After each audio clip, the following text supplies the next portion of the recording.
Okay guys, now we're going to do a bunch of short little theorems. Very important, all of them, very important. Not the proofs so much, but knowing how to use them.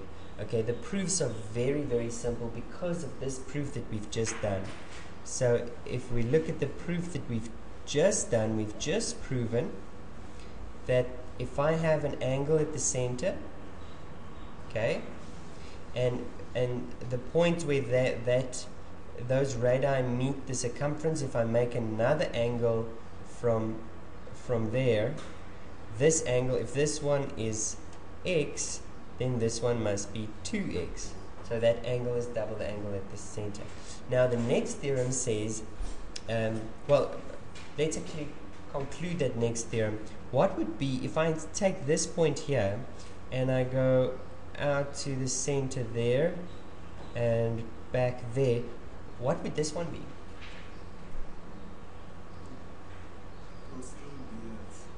It would still be x.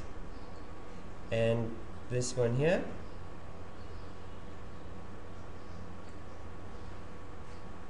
what would that be? Still be x, because same base. It's still subtended. Guys, there's only one angle you can make at the center, but there are infinitely many angles you can make on the arc. Okay? Any angle that I make on the arc, on the circumference from these 2 points that are subtended by that same, in other words, they are on this side, they're not on this side. So if I do make an angle here, from here going here and there, that obviously not that angle, because it's not subtended. Okay, I don't know what the opposite of subtended is. Okay, but okay, so if I make one here, there to there, that angle would be x.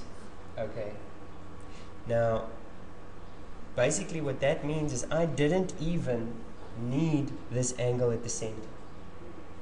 Okay, all I know is that when angles on the arc come from the same points, they'll be equal. Okay, this is probably the most important circle theorem. And yesterday I learned a very nice way on how to recognize them in a question. Okay, so I'll show that to you now. So you see, here's my points. Here's the points that I'm leaving to make that arc, that angle on the arc. So if I use these 2 points and I make another angle with the arc, then these 2 angles must be equal. Okay. But if you turn it around, now you've got those 2 points and they make these 2 angles on the arc. Okay? So imagine now that my center is here and I make my angle at the center there. Now this angle here is twice the size of that angle there. You see? It's just like a little bit upside down now from what we've been seeing so far. Okay.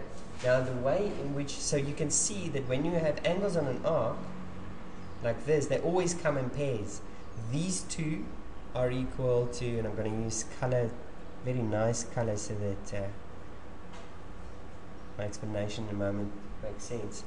These 2 angles here are equal to each other, and those 2 angles there are equal to each other. Make sense? Okay, these 2 aren't equal. Okay, because this is not the center, that point is not the, so these aren't, this is not a thingy. Okay, but what do you see? What does this look like to you?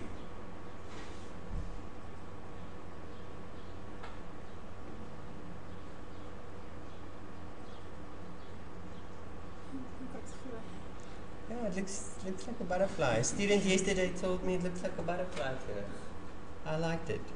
And since she said that, I can see them immediately. I look for a butterfly in a sketch. Let me give you an example.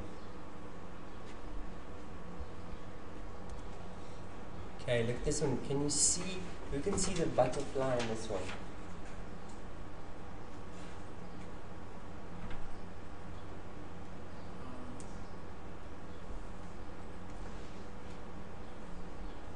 I can see like as the wings. Yes. VR and TS. What did you say? VR and TS. It's like V R R and TS. and okay. So the point is that the wings must touch the circumference of the circle. You have to touch the circumference in the circle. So V can definitely not be. The tips have to be on the circle. R T P S. Do you see them there? Okay.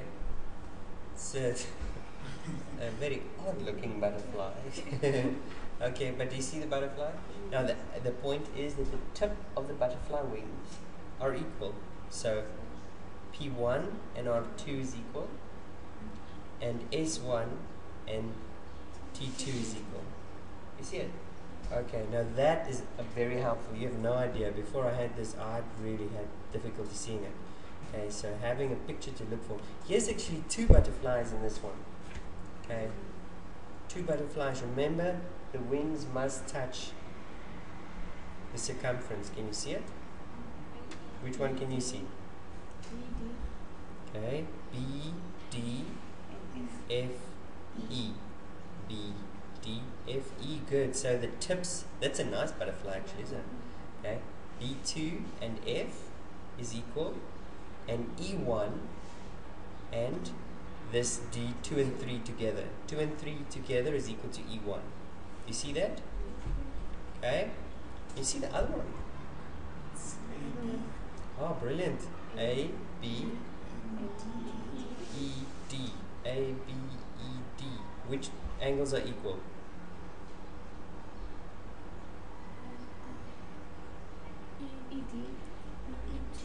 E2 is equal to A, good, the tip of the wings, okay, is equal to, the top tips are equal to are equal, and the bottom tips are equal. What's the bottom tips?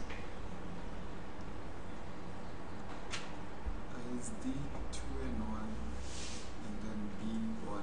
Good. You guys see that? Great, you have no idea how helpful that is. Okay. Okay, and you won't believe how easy this proof is. We've already done it. This is the proof right here. Okay, so let's say they give you a picture, any picture, okay, with any two angles on the side, okay, or sorry, angles on the arc. That's what we call this, angles on an arc. Okay. So if we call this one A, B, C, D, what do we want to prove? What is our to prove? Maybe I must just redraw that circle, it's terrible. Okay. That one's maybe too small. Okay, still not pretty.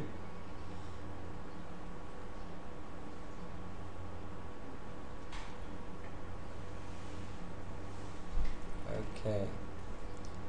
A, B, C, D. What do we want to prove? What do you say, Karabo? We want to prove that the angles on the arc are equal. The tip of the butterfly wings are equal. So here's the theorem. Theorem says angles on an arc subtended. Sorry, we said it's substended. Subtended by the same arc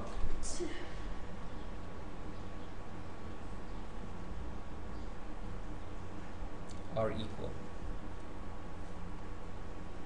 Okay, so again, it's important that both of them come from the same 2 points.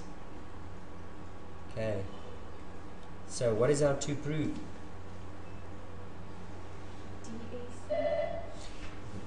DAC, good. Good. DAC is equal No, sorry, it's not DAC, it's DAB. DAB, that angle, is equal to which other angle? BCD, that angle. BCD. That's our to prove. Okay, and this one, we're also going to do a construction, and lo and behold, we're just going to construct the previous theorem. Okay, so we also need the center of the circle, so that our construction will be construct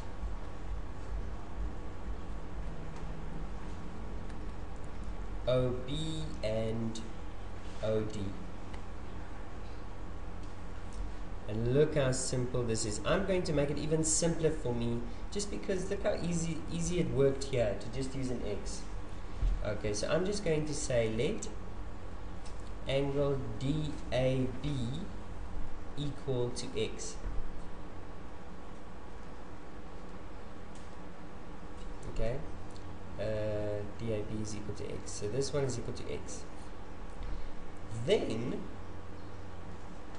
angle BOD would be equal to what?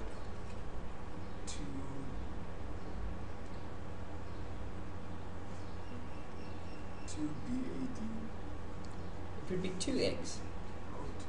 Yeah, because we said DAB, so I just don't want to write that. I want to, again, all I want to show is that this angle here is also x. And why is BOD equal to x? The shorthand for the previous theorem is angle at center. Just angle at center.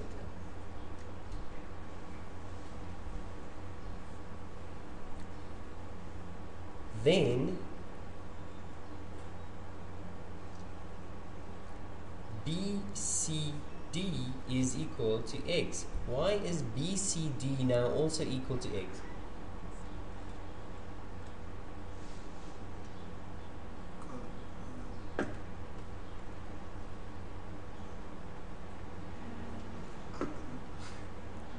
It's just the same theorem that we just used. The angle at the center. We know that the angle at the center, this angle at the center, is twice the size of the angle on the arc. So we know that if we know the angle at the arc, we know the angle at the center. And if we know the angle at the center, we can find another angle at the arc. Make sense? It doesn't have to be the same angle. Therefore, now I've shown that this is equal to x, that's equal to x, that means they must be equal to each other. So in other words, angle DAB must equal angle BCD. That's how easy this is.